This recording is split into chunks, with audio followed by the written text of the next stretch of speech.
جی السلام علیکم ناظرین، آپ دیکھ رہے ہیں خبریں ڈیجیٹل رپورٹر کارنر۔ میں ہوں طلال اشتیاق۔ آج جیسا کہ آپ کو پتا ہے کہ پوری دنیا کی نظریں اس ٹائم نیو یارک کے اقوام متحدہ پہ لگی ہوئی ہیں، تمام ملکوں کے سربراہ وہاں پہ موجود ہیں۔ اس میں ایک خاص بات یہ ہے کہ 7 اسلامی ملکوں کے سربراہ صدر ٹرمپ سے ملاقات کر رہے ہیں اور ایک غزہ کے لیے بھاری امداد مسلم ممالک کی طرف سے دیے جانے کا بھی اعلان متوقع ہے۔ یہ ہمارے چیف ایڈیٹر روزنامہ خبریں امتنان شاہی صاحب کی یہ خبر ہے۔ اس حوالے سے اس خبر کا کیا پس منظر ہے ہمارے جاننے کے لیے ہمارے ساتھ موجود ہیں ضیاء بلوچ صاحب، ایڈیٹر کوارڈینیشن۔ ان سے بات کرتے ہیں۔ السلام علیکم سر۔ وعلیکم السلام سر یہ بتائیے گا کہ جیسا کہ ایک اہم خبر ہے اور ہمارے اخبار کی سپر لیڈ بھی، اس حوالے سے سر اس خبر کا کیا پس منظر ہے، ذرا بتائیے گا۔ جی طلال صاحب، پہلی بات تو یہ کہ اس وقت ایک بڑے فیصلے ہو رہے ہیں اس وقت نیو یارک میں۔ اقوام متحدہ کی جنرل اسمبلی کا اجلاس ہے، پوری دنیا کے تقریباً سربراہان وہاں پر موجود ہیں۔ اس کو 2 اینگل سے ہم ڈسکس کریں گے۔ ایک تو یہ کہ وہاں فیصلے کیا ہو رہے ہیں، یعنی غزہ جو اس وقت فلیش پوائنٹ بن چکا ہے پوری دنیا میں، آگ لگی ہوئی، روزانہ سینکڑوں جانیں وہ قربان ہو رہی ہیں، اور فلسطین کا بہرحال اس مرتبہ جو اجلاس ہو رہا ہے اس میں کوئی نہ کوئی فیصلہ ہو جانا ہے۔ دوسرا، ہمارے چیف ایڈیٹر صاحب وہاں جا کر ڈائریکٹ رپورٹنگ کر رہے ہیں۔ یہ ایک بڑا اہم پہلو ہے۔ دیکھیں، کہا جاتا ہے کہ اخبارات جو ہے نا ختم ہو رہے ہیں، خاص طور پر پاکستان میں الیکٹرانک اور پرنٹ میڈیا جناب وہ دم توڑ رہا ہے۔ وجہ یہ ہے کہ کوئی محنت نہیں کر رہا۔ جناب ضیاء شاہد صاحب وہ ساری زندگی مطلب سب سے زیادہ کام کرنے والے چیف ایڈیٹر کے طور پر کام کرتے رہے، اور جناب امتنان شاہد صاحب رپورٹنگ ہمیشہ وہی ہوتی ہے جو آن سپاٹ جا کر کی جائے۔ یہاں بیٹھ کر آپ اطلاعات پر آپ بات کرتے وہ بات نہیں ہوتی۔ دیکھیں، انہوں نے جناب جا کر جو رپورٹ کیا، خاص طور پر ایکسکلوسیو جو خبریں دی، ہوتا عام طور پر یہ ہے کہ آپ یک طرفہ کسی نہ کسی کی خبر دیتے ہیں، لیکن انہوں نے جا کر وہاں بالکل بیلنس رپورٹنگ کی ہے۔ مثال کے طور پر میں اس کی دیتا ہوں، اخبارات نے لکھا جی کہ یا تو وزیر اعظم کے خلاف احتجاج لکھا یا پھر وزیر اعظم کے حق میں احتجاج لکھا۔ انہوں نے بیلنس کیا، انہوں نے کہا جی حزب اختلاف اور حزب اقتدار دونوں کے حامی وہاں موجود تھے۔ جہاں شہباز شریف صاحب کے حق میں احتجاج ہو رہا تھا، وہاں ان کے مخالفت میں بھی احتجاج ہو رہا تھا۔ مطلب پورا بیلنس کر کے ان کو دکھایا۔ اور دوسرا، وہ باتیں جو اندر ہو رہی ہیں وہ بھی انہوں نے، مثال کے طور پر بانی P T I Imran Khan صاحب کے بیٹوں نے جا کر وہاں اقوام متحدہ کے سیکرٹری جنرل کو جا کر خط دیے اور اپنے والد صاحب کی جو قید ہے اس کے حوالے سے کچھ تحفظات کا اظہار کیا۔ اب انہوں نے وہ ایکسکلوسیو خبر دی کہ وہ جو خطوط تھے وہ وہاں پاکستان کے جو مندوب ہیں عاصم افتخار صاحب، ان کے حوالے کر دیے گئے، اور اس حوالے سے بھی ٹاک ہو رہی ہے۔ اور باقی دو ایونٹ وہاں پیرالل ہو رہے ہیں۔ ایک تو یہ ہو رہا ہے اقوام متحدہ کی جنرل اسمبلی کا خطاب ہو رہا ہے، وہاں پر جناب بہت سارے ممالک فلسطین کو تسلیم کر رہے ہیں۔ کل فرانس نے بھی تسلیم کر لیا، اس سے پہلے کینیڈا نے، انگلینڈ نے، پرتگال نے، اسپین نے، بہت سارے ممالک نے۔ اچھا، اٹلی نے ابھی تک تسلیم نہیں کیا۔ اٹلی میں اس وقت شدید ہنگامے ہو رہے ہیں اور پبلک کا گورنمنٹ پر جناب دباؤ ہے کہ آپ فوری طور پر فلسطین کو تسلیم کریں۔ ایک بات یاد رکھیے گا، یہ حمایت ایسے نہیں آ جاتی، اس کے پیچھے قربانیوں کی داستان ہوتی ہے۔ سچ بات یہ ہے کہ فلسطینی اپنے خون سے یہ قربانیاں دے رہے ہیں، تاریخ لکھ رہے ہیں، اور اس کا نتیجہ یہ ہے، مطلب یہ 2 سال سے مسلسل، یہ 7 اکتوبر 2023 سے شروع ہوئی تھی اور 2 سال مسلسل ہونے والے ہیں اس کو کہ یہ جنگ جاری ہے، اور اس وقت تقریباً 1 لاکھ سے زائد ان کے عورتیں بچے شہید ہو چکے ہیں، اور 20 لاکھ تقریباً لوگ ہیں جو اس وقت بے گھر ہو گئے، پورے غزہ کی پٹی کو جسے کہتے ہیں ملیا میٹ کر کے رکھ دیا ہے۔ لیکن ان کے عزم میں، استقامت میں، ان کے آزادی کی جدوجہد میں کوئی فرق نہیں آیا۔ اس کا رزلٹ یہ نکلا ہے کہ اب پوری دنیا ان کی جدوجہد کو تسلیم کر رہی ہے۔ تو ایک پیرالل ایونٹ یہاں ہو رہا ہے کہ اقوام متحدہ کی جنرل اسمبلی میں ان کے حوالے سے بات ہو رہی ہے۔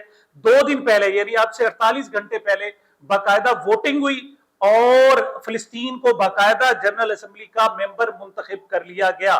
اس میں کچھ میرے خیال 60 کے قریب مخالفت میں ووٹ آئے، باقی 100 کچھ جو تھے ان کی حمایت میں ووٹ آئے۔ تو انہوں نے اپنے آپ کو تسلیم کرا لیا ہے۔ دوسرا جو پیرالل ایونٹ ہو رہا ہے وہ امریکہ کے حوالے سے۔ وہاں کیا ہو رہا ہے جناب کہ امریکی جو محکمہ خارجہ ہے انہوں نے کچھ 7 ممالک سلیکٹ کیے ہیں۔ ان میں سعودی عرب ہے، ترکیہ ہے، انڈونیشیا ہے، مصر ہے اور پاکستان ہے۔ مطلب یہ 7 ممالک ہیں۔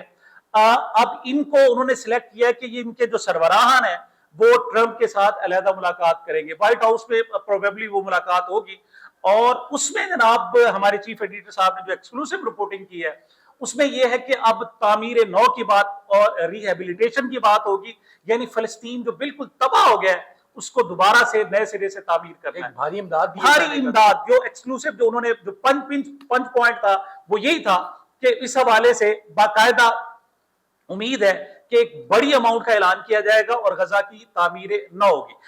صاحب یہ بتائیے گا کہ سپریم کورٹ کا سیولین کا ٹرائل کے حوالے سے ایک تفصیلی فیصلہ اچھا طلعت صاحب اس حوالے سے میں بات کروں، ایک چھوٹی سی بات رہ گئی، وہ وہاں کا جو میڈیا ہے، دیکھیں چیف ایڈیٹر صاحب جناب امتحان شاہ صاحب کی جیسے ہوتے ہیں نا ہر چیز پہ ایک نظر ہوتی ہے، وہاں انہوں نے جو وہاں کا میڈیا ہے وہاں کی پلس کیا ہے، وہ کس انداز میں سوچ رہا ہے، کیا بات کر رہا ہے، یہ بھی خاص طور پر سی این این ہو، اسکائی نیوز ہو، دوسرے سی بی ایس ہو، دوسرے جو وہاں کی ٹی وی چینلز ہیں، وہ پاکستان اور سعودی عرب کا جو معاہدہ ہو رہا ہے اس حوالے سے بڑے جناب وہ سیکھ پائے. وہاں دو لابیز کام کر رہے ہیں، ایک اسرائیلی لابی کام کر رہی ہے، دوسرا بھارتی لابی کام کر رہی ہے، دوسرا وہ اسے منی اسلامک نیٹو کا بھی باقاعدہ نام دے چکے ہیں. ہمارے چیف صاحب نے، کیونکہ اس کا ابھی تک میرے خیال سے کسی ٹی وی چینل پہ اور کسی کہیں بھی نہیں. تو یہ پاکستان کو اس پر خاص طور پر نظر رکھنی پڑے گی، اور پاکستان وہ دیکھیں کسی وقت بھی وہ حملہ کر سکتے ہیں. اس حوالے سے وہ کسی سطح پر بھی ہو سکتا ہے، وہ جناب میڈیا کی سطح پر بھی ہو سکتا ہے،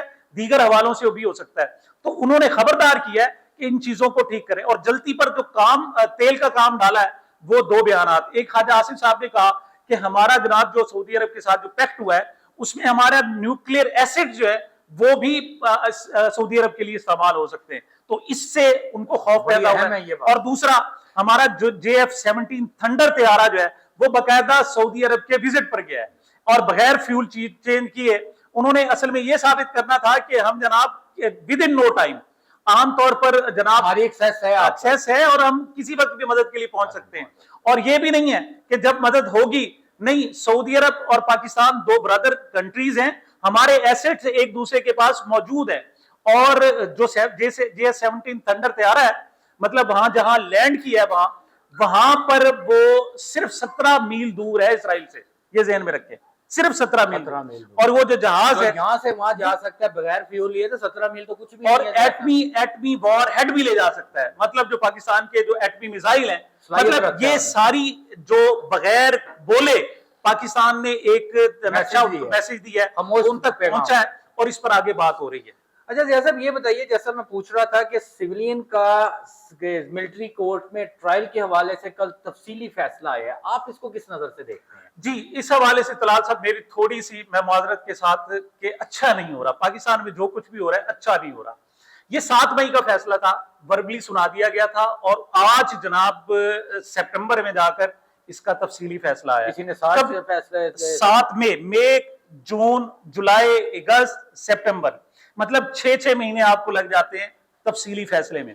اچھا وہ تھا کیا؟ پہلے دیکھیں، ملٹری ٹرائل ملٹری پرسنز کا تو ہوتا ہے، کبھی سویلینز پرسنز کا نہیں ہوتا. پوری دنیا میں کہیں نہیں ہے کہ سویلینز کا ملٹری ٹرائل کیا جائے. یہ پہلی مرتبہ ہوا تھا کہ ملٹری ٹرائل کیا گیا تھا. ایون آپ یہاں تک دیکھیں کلبوشن تھا، اس کا ملٹری ٹرائل نہیں ہوا. دیگر جو دہشت گرد ہوتے ہیں ان کا بھی ملٹری ٹرائل نہیں ہوتا. تو جو پاکستان کے اپنے سویلین ہیں، پاکستان کا ایک عدالتی نظام ہے، اس پر سپریم کورٹ کا ایک فیصلہ آیا اور انہوں نے کہا جی کہ سویلینز کا ملٹری ٹرائل نہیں ہو سکتا. اس پر 5 رکنی جج جو آئینی ترمیم کے بعد خاص طور پر آئینی بینچ بیٹھا، اور آئینی بینچ کے فیصلے آپ کو پتا ہے وہ آئین کے عین مطابق ہے، اس میں کوئی دوسری بات ہے نہیں. انہوں نے کہا جی نہیں ٹرائل ہو سکتا ہے، لیکن ساتھ انہوں نے ایک قدغن لگائی، ایک شرط لگائی کہ ان کو ہائی کورٹ میں اپیل کا حق دیا جائے.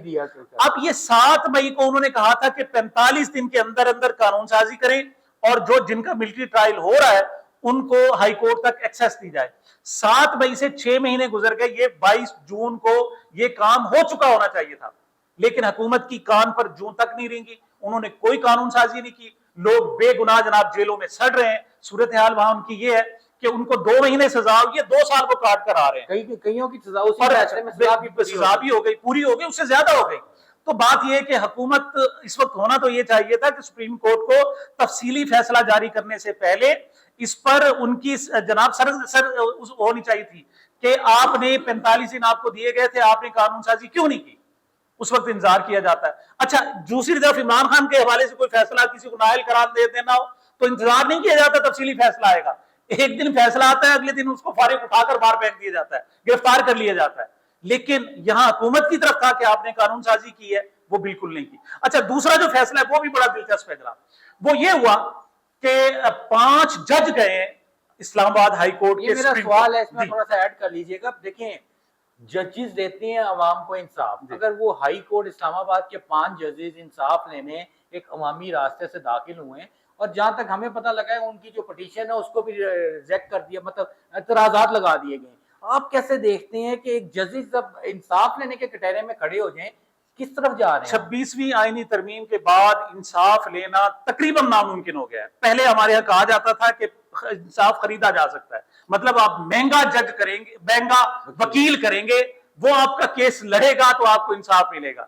اب آپ جتنا مرضی مہنگا وکیل کر لیں، اب صورتحال یہاں تک پہنچ چکی ہے کہ جج جاتے ہیں اسلام آباد ہائی کورٹ کے 5 جج سپریم کورٹ میں، اور رجسٹرار ان کی درخواستوں کو اٹھا کر پھینک دیتا ہے. وہ کہتے ہیں ذاتی رنجش پر آئے ہو. کیا کہ ایک جج کو روک دیا جاتا ہے اسلام آباد ہائی کورٹ کے. دیکھیں جسٹس طارق جہانگیری وہاں کے سینئر ترین جج ہیں، ان کو 11ویں اور 12ویں نمبر کے جو ایڈہاک ججز ہیں ان کو لگا کر کہہ دیا جی آپ وہاں کام نہیں کر سکتے. یہ پہلے بھی ہوتا رہا، ماضی میں بھی ہوتا رہا. کوئی آج دفعہ نہیں ہوا کہ نیچے سے اٹھا کے جج اوپر لگا دیے گئے، یا کوئی کسی پولیس آفیسر آئی ٹی لگاتے ہیں، سینئر موسٹ ہوتا ہے، اس کی جگہ آپ جونیئر کو بھی لگا سکتے ہیں. یہ ماضی میں بھی ہماری عدالتوں میں ایسے ہوتا رہا. طلال صاحب آپ جناب رپورٹنگ کرتے ہیں، خاص طور پر کرائم کے آپ ماہر ہیں، کرائم رپورٹنگ کے حوالے سے، کہ